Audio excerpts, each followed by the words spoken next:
Bom dias. Open redefined, that's the topic of the event today. That's the topic of my keynote. You probably all know SUSE is an open source company, proud to be an open source company. But openness is more than the software. Openness is more than just open source. And so one way we like to refer to ourselves is being the open source company. And I like to share a little bit more about it with you in the next half hour or so. Before we dive into that, let's have a look at some of the technology trends that are affecting one or the other or several, many of us, all of you probably.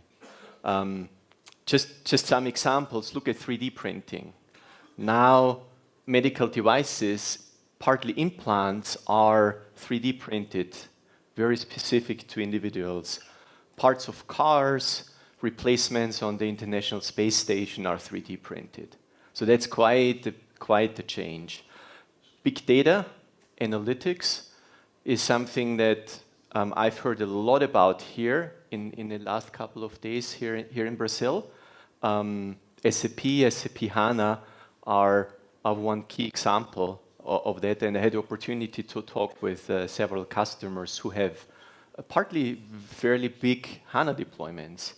You all know autonomous vehicles, Teslas driving themselves, or drones, Internet of Things, robotics. And one topic that's coming up more and more is machine learning. So that, not in the sense of Terminator, where, by the way, Schwarzenegger used to be a countryman of mine, the guy who said, "I'll be back." But really making sure systems, software, the way they interact with customers, with your end customers, with your systems is more what we call intelligent. And in the sci-fi, science fiction movies, that's all very easy. Or if you watch American TV series, all very easy. You enter 3 commands in your computer, and then the computer tells you, this is the criminal, and his cell phone is there, and the number of his hotel room is this. In reality, it's not as easy, and there is a lot of underlying infrastructure you need. Obviously, cloud is a big topic, and there are others like virtual reality or augmented reality.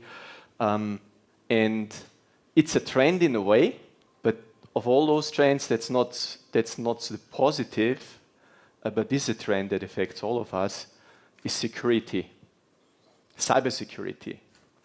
Security used to be very easy. We had your building, depending on how much money or valuables were in there. We had 1 guy with a gun, or 2 guys with a gun, or 5 guys with a gun. Now in the days of IT, everything connected, and you need the connection. Unfortunately, that opens the opportunity for bad people to also attack your systems. So, and that's one trend we noticed with all the new cool technologies. There is often quick adoption, and security comes later. And then it happens that people invest in blockchain, in Bitcoin, for example, and out of a sudden, $40 million of Bitcoin disappears. And so I think security is definitely something we need to always be aware of. If you're in IT, which I assume most of you are, is there anyone who is not in IT or close to IT? Nobody did raise their hand at least.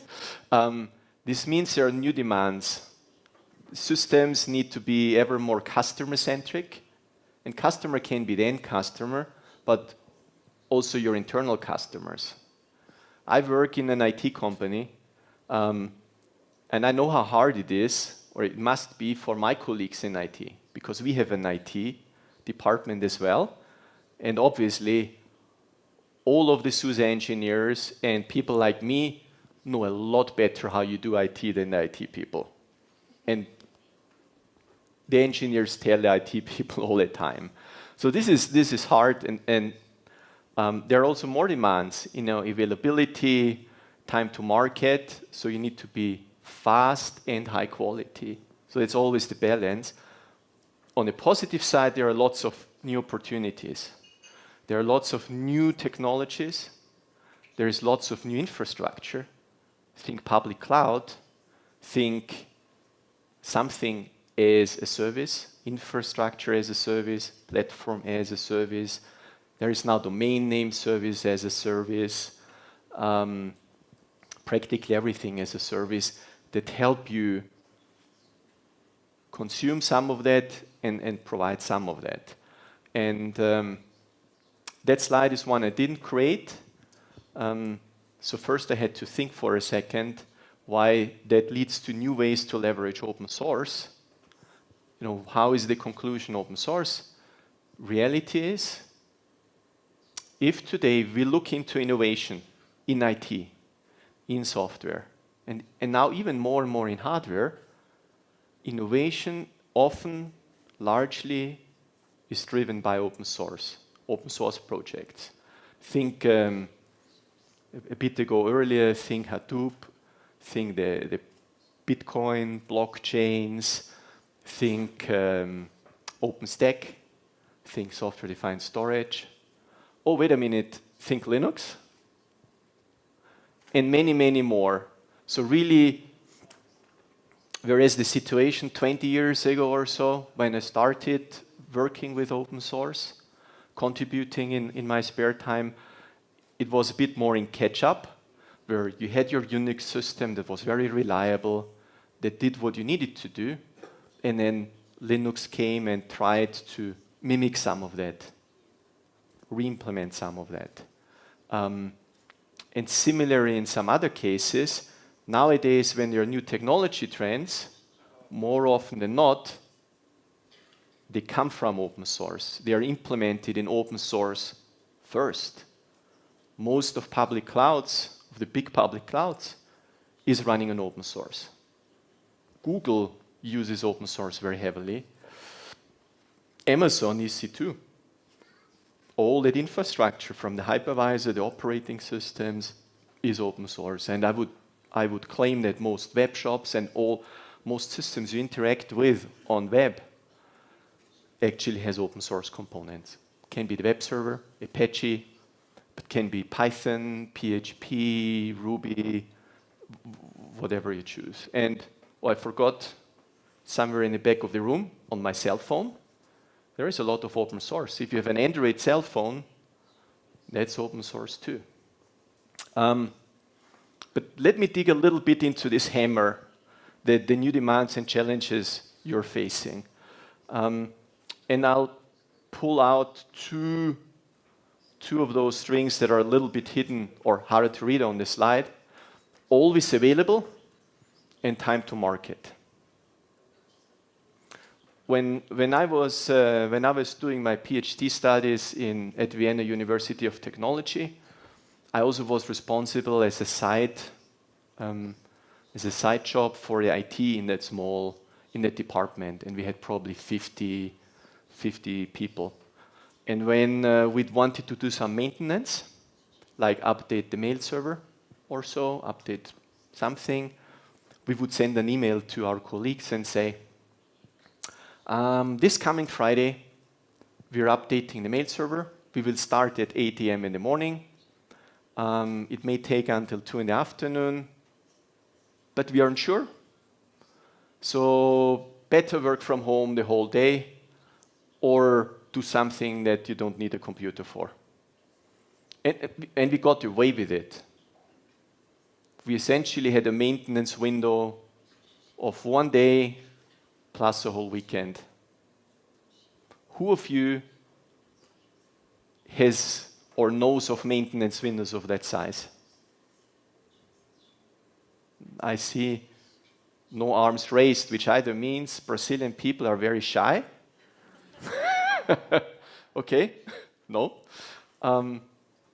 or you don't. And so that's a change. Now when we talk about maintenance windows, even in non-mission critical elements, they came lower. And when you talk mission critical, like one of our customers is German air traffic control. So whenever I fly from Germany or above Germany, my life is actually in the hands of SUSE Linux Enterprise, because the screens, the controllers sit where you see the planes, and then they see, we need to do something or it will crash. Those are actually running SUSE. And obviously their availability needs to be a lot higher. They cannot fail. In fact, one of their systems is allowed to fail for, I think it's about 2 seconds, 1.5 seconds. And it is they have these radar beams. One turn of the radar beam, they're allowed to miss one turn. And then backup system needs to run, needs to be available, and the person needs to say, oh, Gerald is on that plane, make sure he lands safely. But the other problem is time to market. You know, you see something and there is a new trend and you say, okay, we need the new version, or I need the new functionality deployed tomorrow, or there is this security bug. You hear it, or your boss or your boss's boss hears it on the radio or TV, which has happened in the last couple of years, numerous times. Heartbleed. This January we had fun. We had a lot of fun with Spectre and Meltdown. And that's when you probably get a call from someone, what's going on. And then you need to be very fast. Even if it's not new functional, you need to be very fast to patch. And so one approach, an analyst firm called Gartner, one of the big 3 analyst firms in IT, actually has used to describe that kind of situation. They're really stable, make sure it never goes down. And then the creative, we adjust, we are fast, we drive innovation very quickly, is bimodal IT. And so Gartner has been propagating bimodal IT as the old, slow, but very reliable. Also think mainframes, for example. And the new open source, dynamic, etc. And there's something to that. But it turns out some of the other analyst houses, like Forrester and IDC, as of late have actually started to disagree openly with Gartner. And talking with customers, I started to look into that. And I think it's true, and it's not true. It's true because you have those requirements. You have this be rock solid, be reliable, do not fail me, never. And you have this dynamic. But this is more customer requirements or end user requirements, and not necessarily the way you set up your IT. Because what I've observed more and more talking with customers, they or you want it all, or you need it all. You need the reliability, but within that reliability, you also need to move faster. So that's why, funny enough, the first version of SUSE Linux Enterprise Server we did was not on x86, which Linus Torvalds originally developed it for. The first version of our enterprise server actually was for the mainframe. And the mainframe has been in the enterprise driving Linux to a good extent. And later SAP. SAP, Oracle databases, those are very classic workloads that from the demands you put in, you put in there. But they have been adopting open source very early. And that's for me also a good indication that the way we need to look at it is, usually what I find is not either this or that. It's not black or white. It's often in the middle. It's checkered. How can we combine the positives? How can we combine the best of both worlds? How can we combine the reliability, the security, but keep the agility or get to more agility and get to drive innovation. And one situation where we have been seeing, and probably many of you, is between different groups inside IT or companies. So usually, historically, they are the operations people. So they are responsible that everything runs. If it doesn't work, they get an angry phone call and it's their fault. And so they are all for many years of support. Don't change. It works. Let's not change it. You have blackout windows, etc. You have lots of QA and testing. You have golden images, signed packages. So more conservative. And then you have the developers. And I use this version of PHP because it makes my job easier. I use those open source. And often, originally, those were the people who actually started with open source because they were running Sun, Solaris, AIX, HPUX for good reasons. And says that, I have this Linux thing, let's use that. And so obviously there is an inherent conflict between I want stability and I want change, because change is always risk. Problem is not changing also is risk. It's not necessarily immediate risk. Your company doesn't crash tomorrow, but it puts your business at risk if you are inflexible, if you are slow. But matter of fact, what we have seen, and not just we, is there is this wall often between developers who do new stuff and then operations, and at one point there is a handover. So you have to fill out those forms, and then I give you the software, and then I deployed it for you. And then it's mine, and you're not allowed to touch it anymore. And that has limitations. So there's really, looking at the terms developers and operations, the term DevOps was coined, and that is really a relatively new approach that actually changes that and sees infrastructure as, in a way, treats infrastructure as code as well.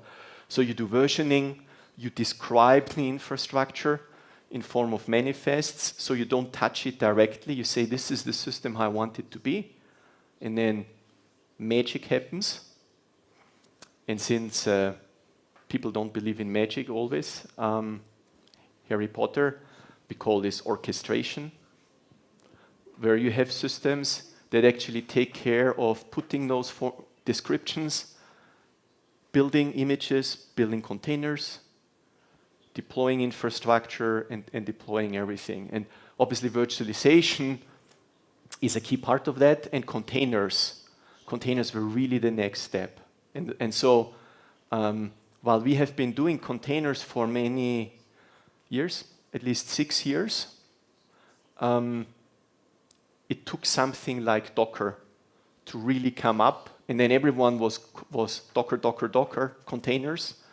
And then a bit ago, 2 years, a bit more, Google came out with Kubernetes to take this to the next level and say, we take containers, and how can we actually do the orchestration?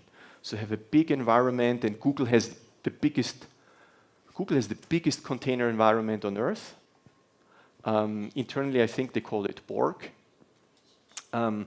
Because anytime one of you starts Google Maps, or logs into Gmail, or uses one of the Google services, Google somewhere in their big data centers creates a container for you. And that container serves you, and when you close the browser window or the connection ends, the container goes away. So Google has a lot of experience with something called microservices. And this is a big new trend, and my colleagues with the demos will also show you. I think Vinicius is going to do that. Microservices is really where you change your focus from deploying servers, which then change to deploy servers and virtualization and virtual machines, to really leave that to technological magic. where you say, this is the description, this is I need, this is the workload, and then the infrastructure takes care of providing everything you need, providing storage, providing container compute, taking care of the networking, and your application runs, which obviously is for the application, the developers, is a great thing, because they don't want to care about all those details. It should ideally happen automatically. And once the operations people believe in that, it's also a great thing for them because it allows to scale.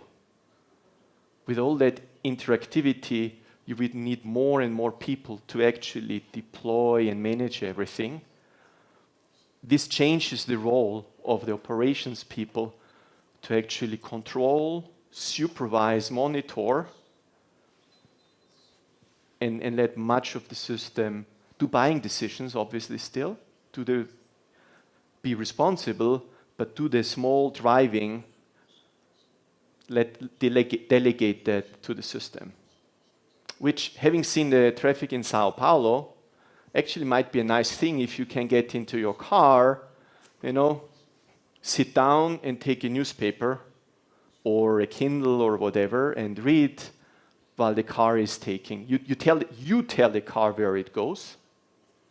You're still the boss.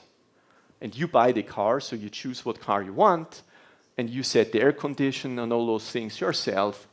But the driving, leave that to the car. Wouldn't that be nice?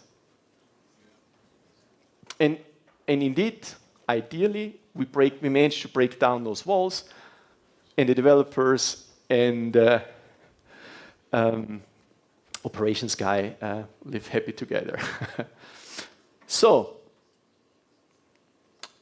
that was and that then can lead to this circle where you talk about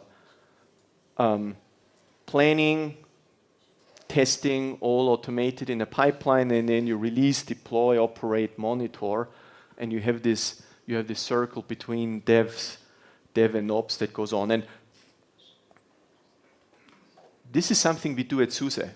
At SUSE, we operate some web services, like a build tool called SUSE Studio, where you can build Linux images.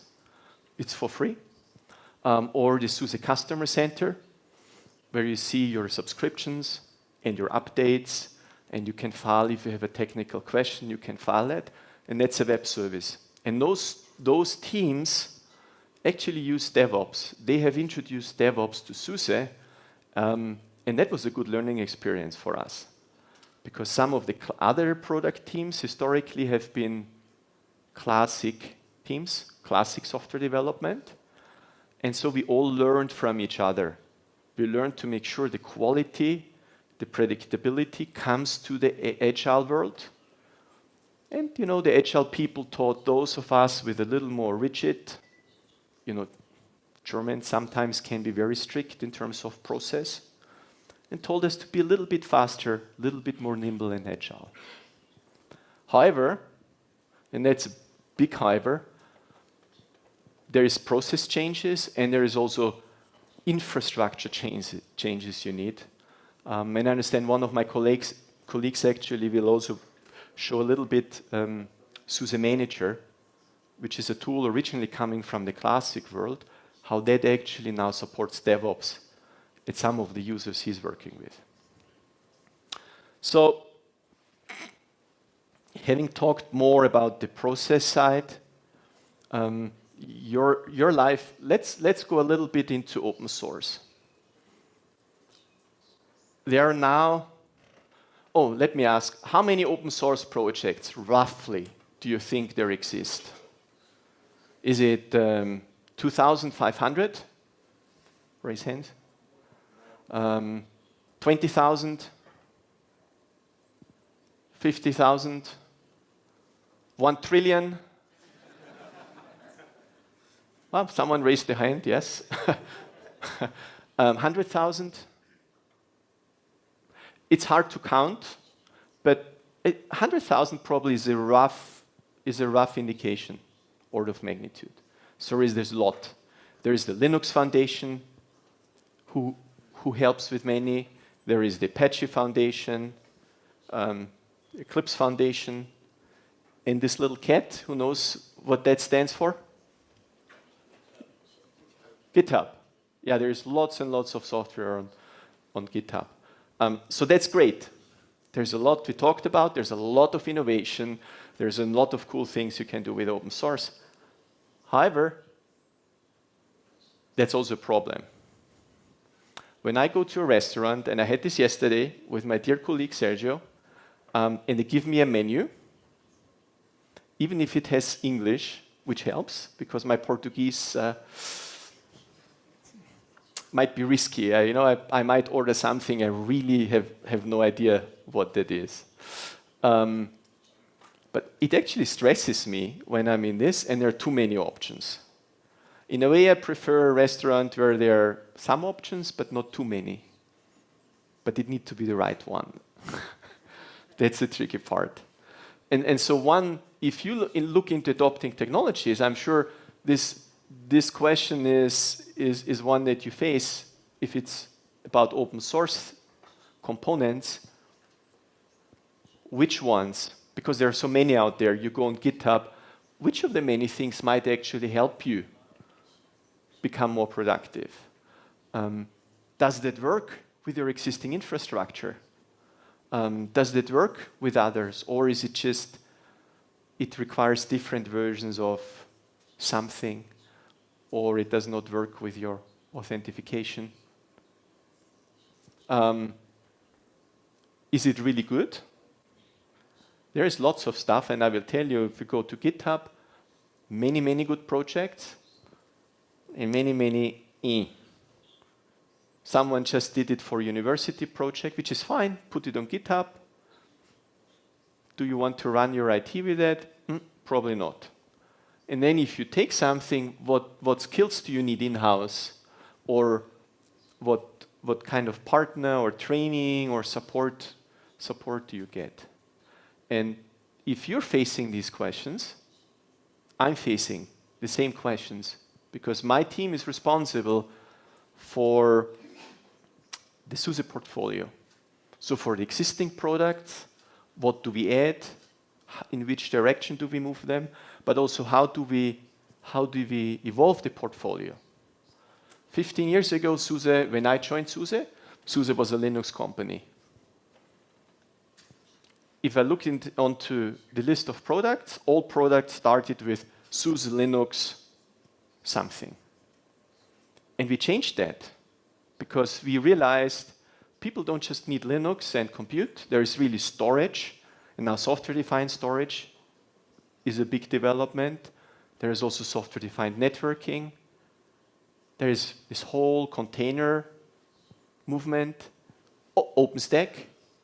And on top of that, how do you deliver your applications?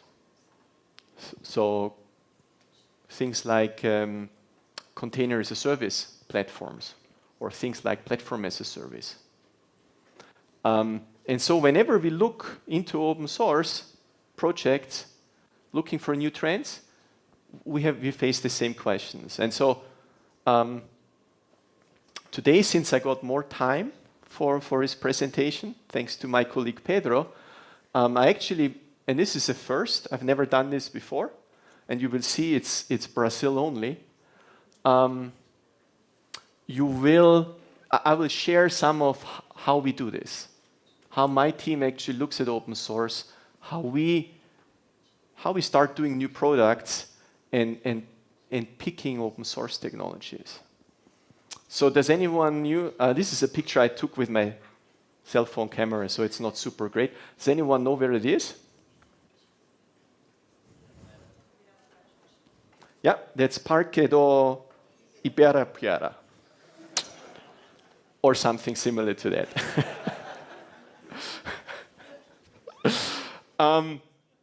And so really, it may sound strange. The first thing we look at the project, you look at GitHub, and you look at other elements, is really the intuition.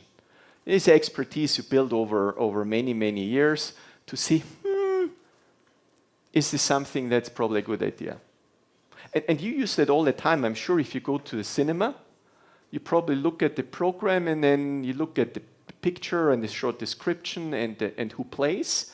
And then you may have a first idea whether this is a movie you may like because you like Schwarzenegger or you don't like him.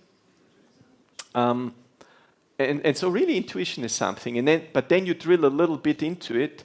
And so the architecture, the technical architecture and just the fit of this project is a key element for us. Does this technically fit into the existing ecosystem? Simple point. All your application teams use Ruby on Rails, and there is a new component that really seems useful, but it's written in Perl. So perhaps not a good match. Or perhaps it's important enough that you actually consider it despite being written in Perl. The second thing is, who knows this logo? It's a little bit of a trick question. You know that. Pardon? Creative Commons. That's a Copyleft logo. Yeah. You all know the copyright, and usually the copyright is a C, letter C for copyright. This is the Copyleft. This is what Richard Stallman created when he created the GNU project in the GNU General Public License, which is the license the Linux kernel is under, and many open source projects are under. So one component we look into is the license and everything legal. Because one thing we provide to you as a partner or as a customer is legal peace of mind, that we looked at all the source code and it's safe to use and it's under good open source licenses. So the lawyers are everywhere. But obviously we also look at technology. Is this, from a technological perspective, is this something that seems stable, scalable? Does it fit into the overall direction, etc.? So legal is important, but something that's legally fine doesn't help you if it's not good technology. And you probably know that. Many of you know that. What's really important for an open source project is that you have a community. That it's not one person or one company who pushes, but really it's a group. It's a group of people, it's a group of companies that pushes in a certain direction. Because by definition, open source could be just a license, and we have seen companies do that. They take a source code, they put an open source license on it, and they put it on a web server or FTP server. But that's not open source. Even if they do this once a year and make a release that's once a year, there is no community. How can you influence that? When that company loses interest, what do you do then? You can take on the project and do it yourself, but that's probably expensive and painful. And so, for example, we looked into platform as a service, so container orchestration to the next level, and what we found is there is one project, open source, called Cloud Foundry, which actually has all of that, where SAP and IBM and many others of the big players are involved, and big customers like Swisscom or other big telcos. And that's for us is a good sign.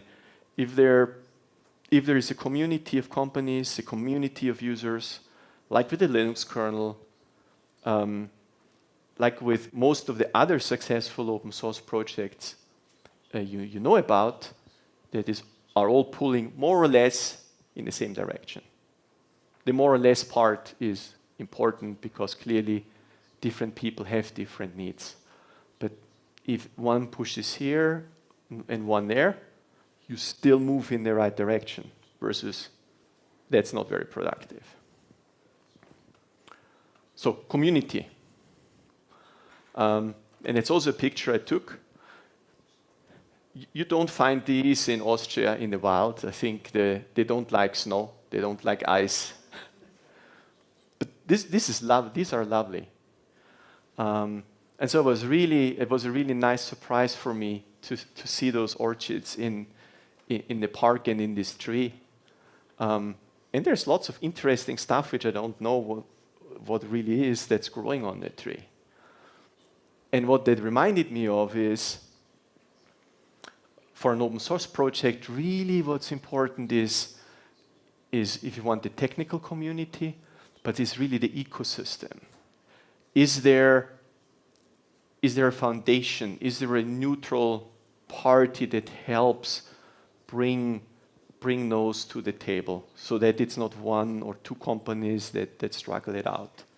We have the Linux Foundation, we have the OpenStack Foundation, which actually SUSE helped create once we saw that, and hence one of my colleagues actually leads that and helped create the bylaws and everything. So that's important. If you look at open source, it's bits and bytes, but it's really about the soft factors that do matter. And for us at SUSE, all of those are critical, but obviously we also need to see how to translate into business and how to add more of the enterprise on that. So open source communities and obviously customers and partners are important, but probably every company you talk with say customer and partners are important. And many will say lip service, at least open source is important. So when we talk about open, what does this really mean? It means we are committed and we contribute.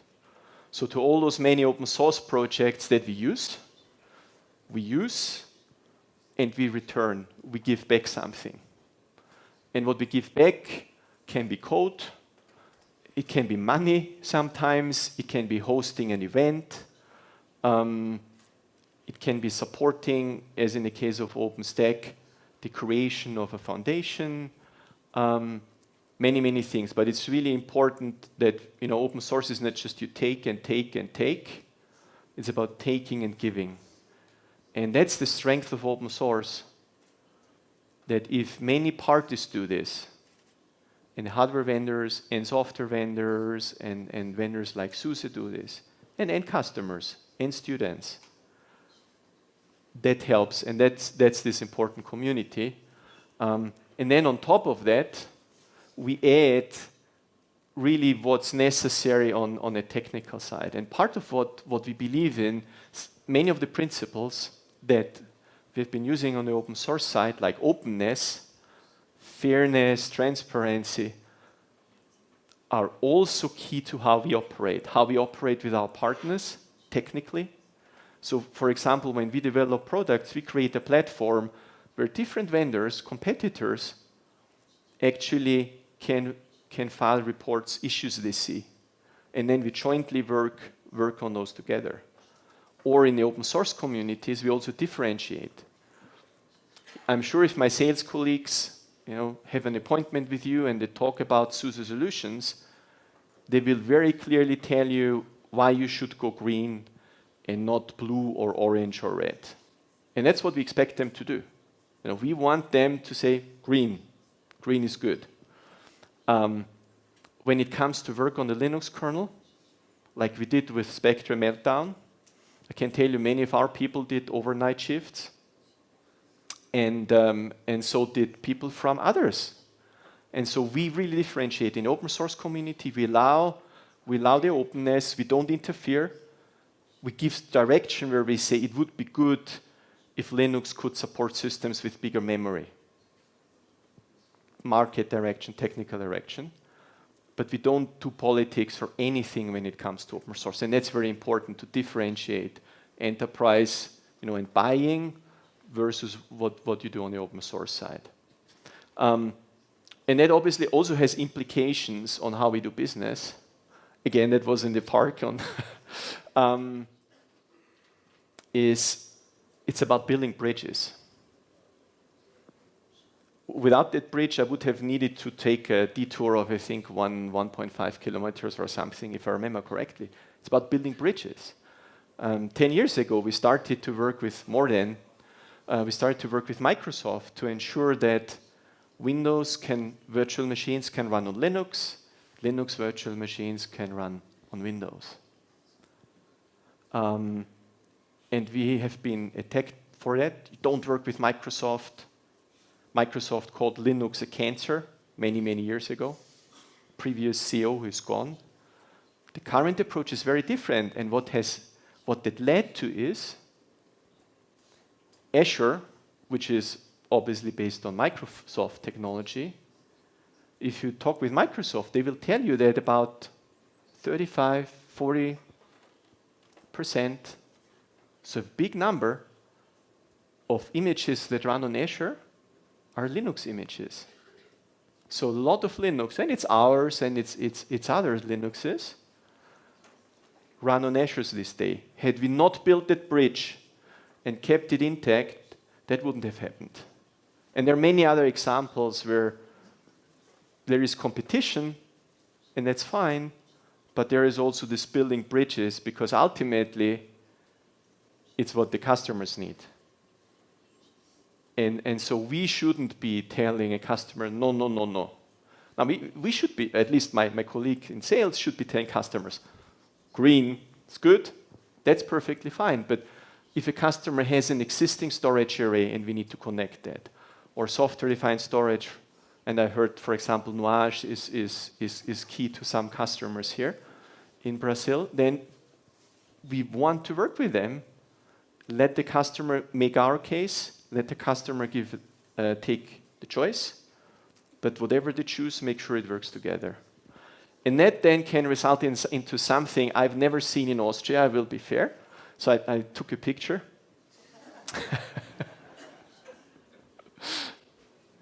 The world is connected, and IT is connected.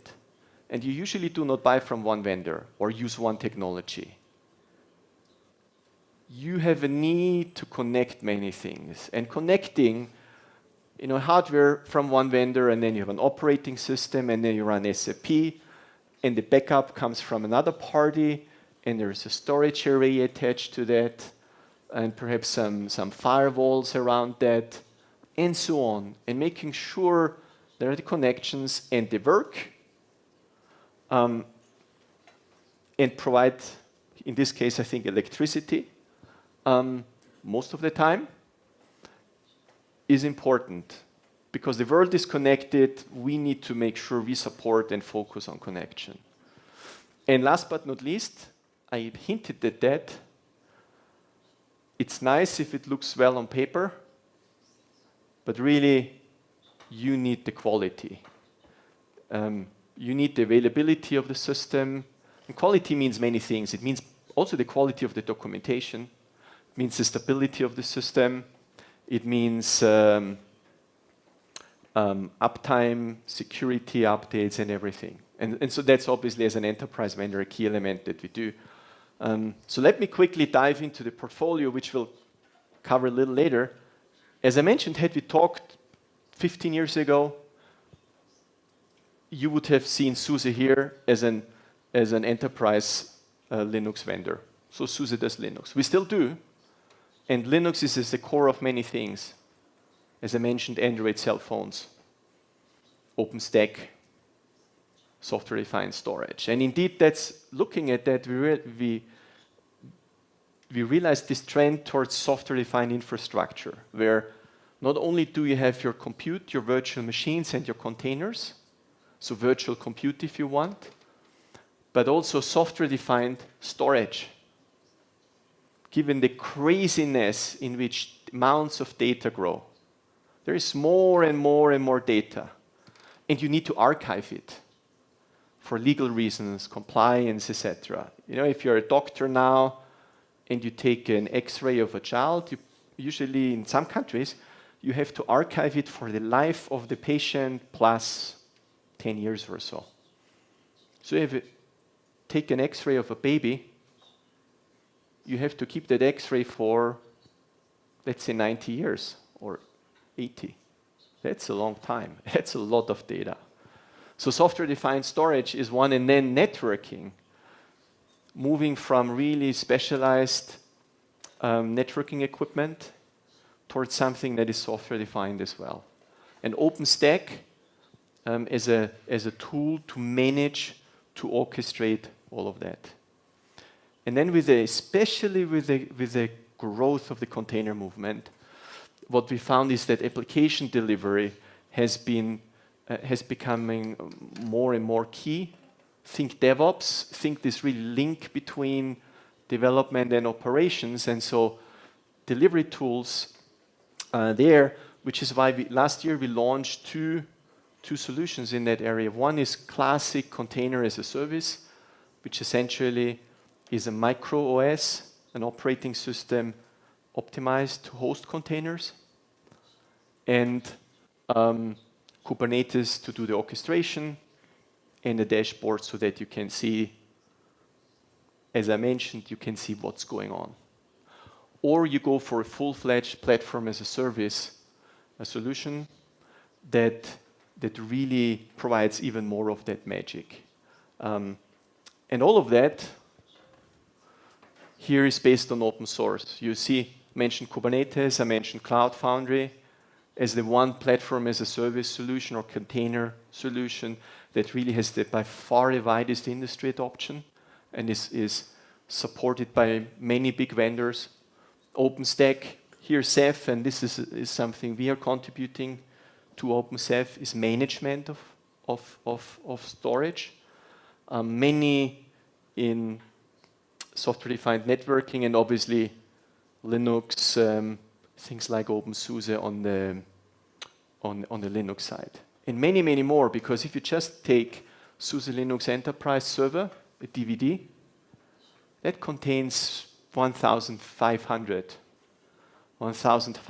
packages and nearly as many open source projects. So open source really is key.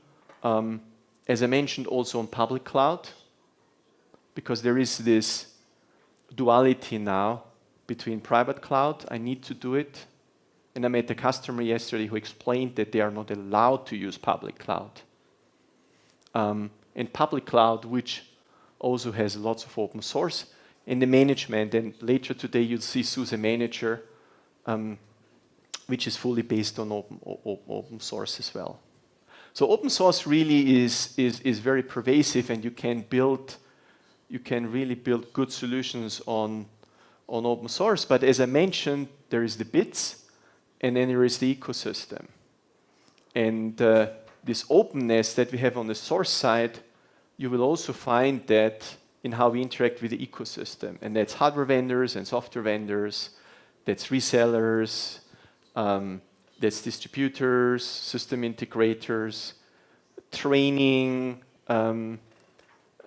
trainers that we have, and many, many more. And our approach really always is, as SUSE, to use the practices that we learned and help develop in the open source domain, to use that same openness, the same transparency, also as we go for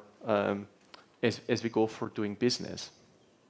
And really, that leads back to the title of the presentation, Open Redefined.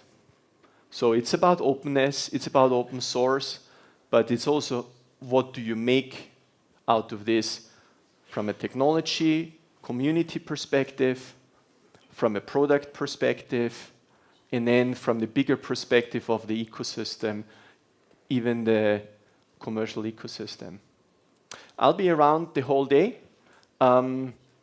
Please, if you need to find your way, don't ask me. Someone mistook me for a Brazilian on Sunday and asked me for a way in Parco Ibirapuera. And I just said, eh. But anything that's open source, anything SUSE, just grab me. I'll be more than happy to address that. And obrigado.